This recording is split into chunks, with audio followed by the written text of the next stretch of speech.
When I first got my dog, he was a year old when I got him. And for the first 2 months of owning him, all of his food came from my pouch. I only gave him kibble. I fed my dogs a lot of raw food and stuff, but for him, it was just straight kibble for the first 2 months. And I wanted him to only learn that food comes from here when I put the leash on. Leash goes on, food goes into the pouch, and then I'll go out into the front yard and we'll do the beginning stages of training that we're going to work on today.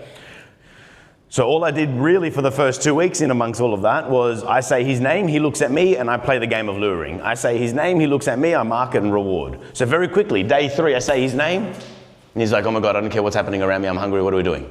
Like he was fully locked in.